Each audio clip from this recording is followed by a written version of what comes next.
Hey guys, today we're going to talk about change orders.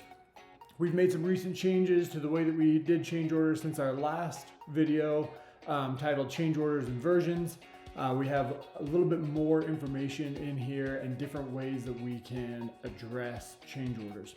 So let's go ahead and jump in here.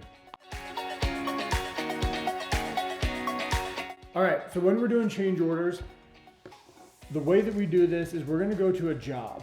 Typically a change order is after the proposal is won. That's why it's called a change order. We're out on the job, something comes up, something happens, and now we need to make a change order. We've got a couple different options here.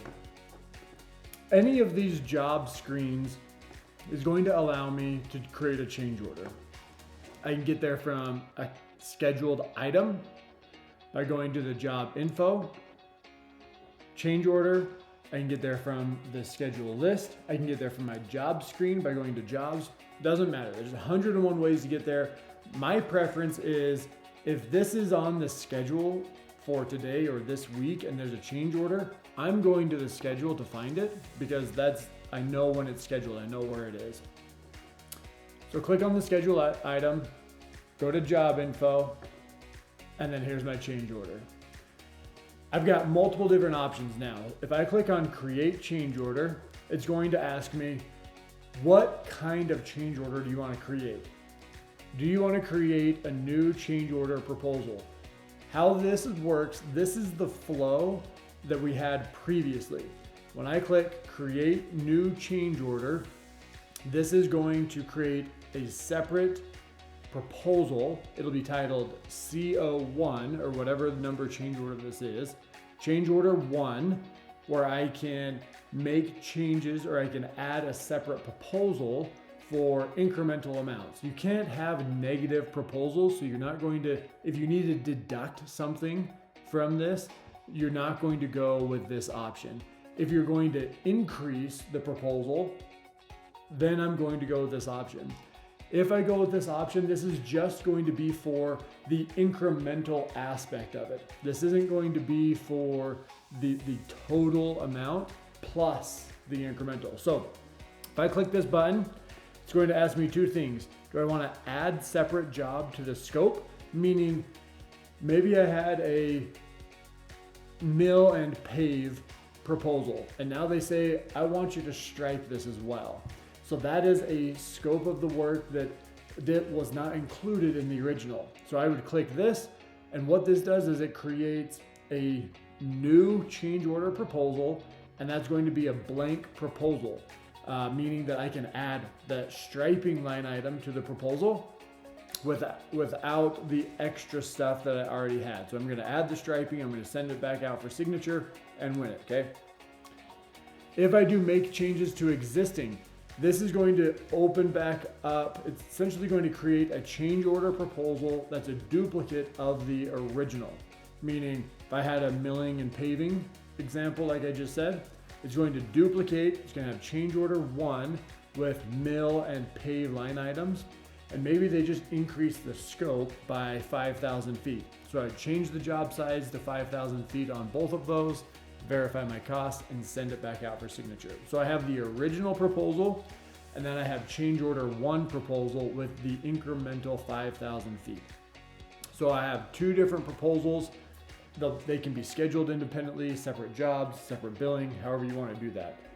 That's the flow for this create new change order proposal. It's for incremental additions that's going to be separate from the original proposal.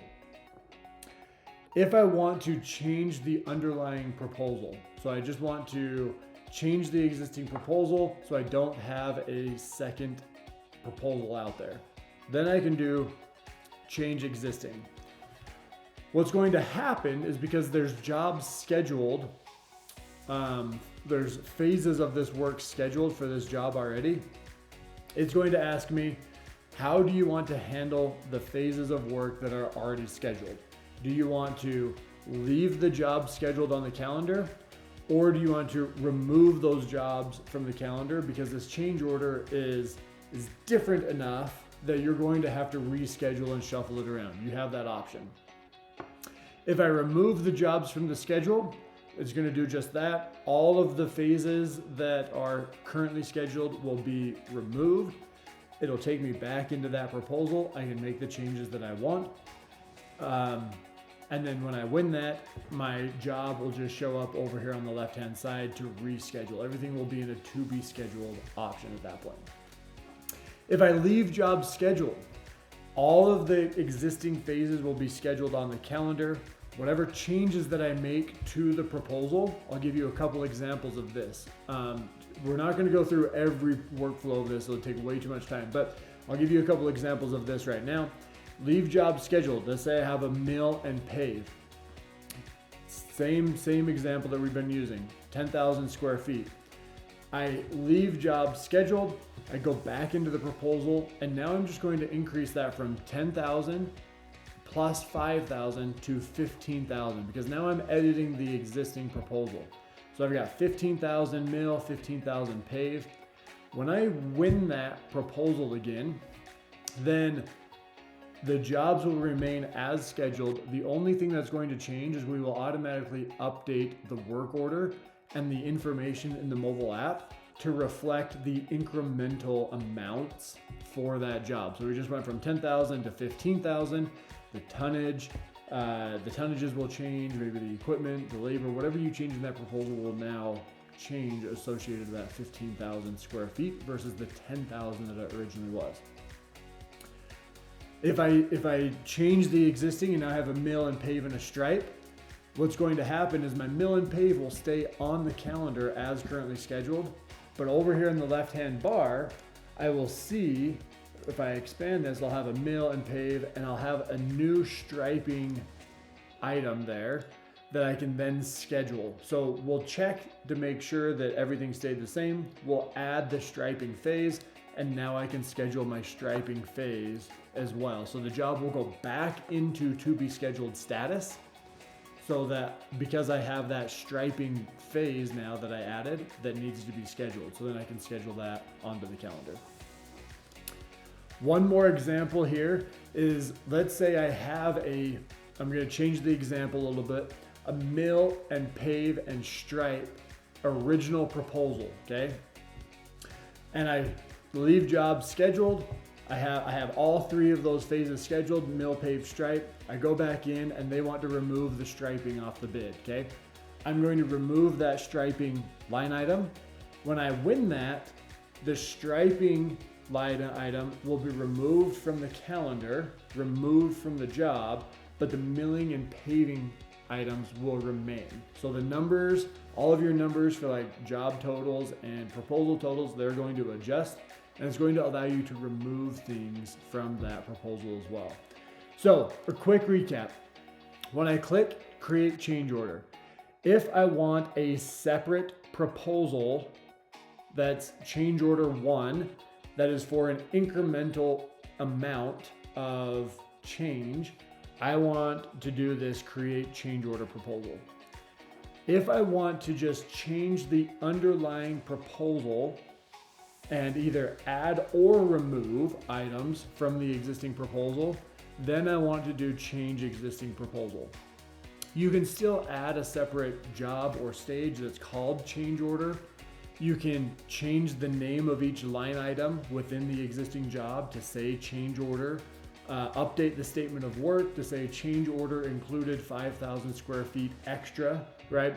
So even if you're changing the underlying proposal, even though the proposal ID is not going to explicitly be CO1 like we had previously, it'll remain the same proposal ID as the original because we're editing the original, the existing.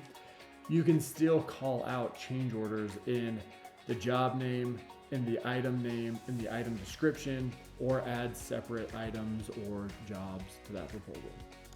So that's a quick recap. New proposal for additions, a separate proposal for additions, this button on the left. Change the existing proposals for additions or deductions, button on the right. And then depending on how you want to leave those jobs on the schedule or remove them. Okay, so let's go through an example here to kind of bring this home.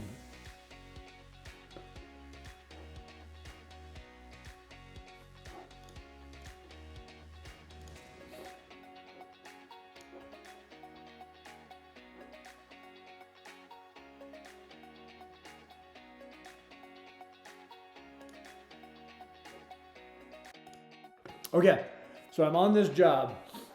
I've got my Chick-fil-A repair here.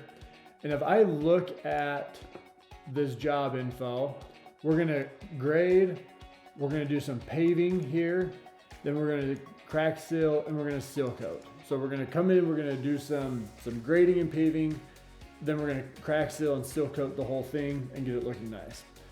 I'm going to pretend here, customer came back to me and said, I'm going to decrease the asphalt paving parking lot so that it matches, or maybe we need to increase the 2-inch top to match the grading. So I have 50,000 square feet of grading. Right now I've only got 35,000 of paving. So I'm going to add another 15,000 of this 2-inch top paving so that we're gonna pave the whole thing that we're grading. And then I don't want to crack seal and seal coat. I just wanna do the asphalt repairs. So we're gonna add a little bit of square footage to my top, my overlay, and then I'm going to come back and I'm going to remove the crack seal and striping. Notice that all of these are scheduled. This one's actually ready to bill. So maybe we've already done this work and now we got to come back in and account for it, okay? So I'm going to show you how to walk through this. It's 3, 6, 5, 4. These are kind of scattered throughout the calendar as they would be. So I'm going to do create a change order. I want to change the existing proposal because I don't want to mess with the calendar. I don't want a separate job. I want all my numbers to flow through properly. I'm going to leave all the existing jobs on the calendar as currently scheduled, okay? But what's going to happen is now that I'm in this proposal, and I'm on our new proposal screen here, what's going to happen is when I remove these two items from the proposal, I'm going to click this trash can icon. Remember, they don't want seal coating and they don't want crack sealing, so I'm going to remove those from the proposal. These 3 items will remain on the schedule. The crack seal and seal coat will be removed from the schedule. And then the last thing, I want to increase this to be 25,000. So now we're going to come in and grade, then we're going to pave, and then we're going to top all of this. And this is my base and top, right? Obviously we do this slightly different, but I want to make sure that my job time is accounted for, my material and my trucking has now all increased based on going from 15 to 25 or 10 to 25. I forget which one it was. So I just want to make sure that all of my job times and my costs are accounted for. So now I've got 2 options. I'm either going to send this back out for signature for them to sign so that I have record of signature, right? So I hit send proposal and I send it as normal, or depending on your relationship and what you have, I'm just going to mark this as 1 for this purpose here. So now this is 1. You can see that I only have 3 line items here. We removed the crack seal and seal coat. What's cool about this is the original. So if I come back into view this original, and I'll jump back over here, I still have the way that I bid this originally. So seal coat and crack seal is in here and my asphalt is 10,000. So I still have access to how I bid that previously. So we've created a new version when we've edited this, okay? So really cool the way that this functions without losing your historical bidding. So now this is closed 1. Let's go back to the schedule and we're gonna look at this Chick-fil-A. So I'm gonna go back to this week. I still have this Chick-fil-A asphalt repair on my calendar, right? So this is my paving portion of it. If I scroll down though, notice that I only have 3 options in here. The crack seal and seal coat have been removed. The paving 2-inch top has been increased. And so if I look at this work order, I'm going to open this up in a new screen so I can come back to it. My square footage has gone up. My material has gone up. My time has gone up. So we've just updated this work order based on the increase from 10,000 to 25,000. We didn't touch the calendar. The calendar remains. It's still scheduled here on the calendar. But all of the information that the crew guys will now see, assuming this is scheduled today, work is in progress, or it's scheduled in the future, assuming that all of their work order information has been updated automatically. So now they're working off of the change order increases or decreases. So really cool, really powerful, lots of different variations on how you can create change orders. Come into the scheduled item or the job, come back into create change order. I've got multiple options here. Do I want to create a new proposal, which will in turn create a separate job? So this could impact job costing if you're job costing against the same job. So new proposal for incremental items would be this option. This would be a change the existing proposal, give it whatever name you want, including change orders, change order item 1, different statements of work, however you want to call that out. But change the existing proposal for additions or deductions, and then make sure that everything stays the same with the calendar, so we're not impacting how things are scheduled, but we're still updating work orders and information to you guys in the field. Okay, hopefully that helps explain how change orders work. You have lots of options on how you can change and manipulate existing proposals and add incremental to certain jobs while keeping all of your numbers confined into one. Let us know if you have any questions. Appreciate you guys being part of Bitumio.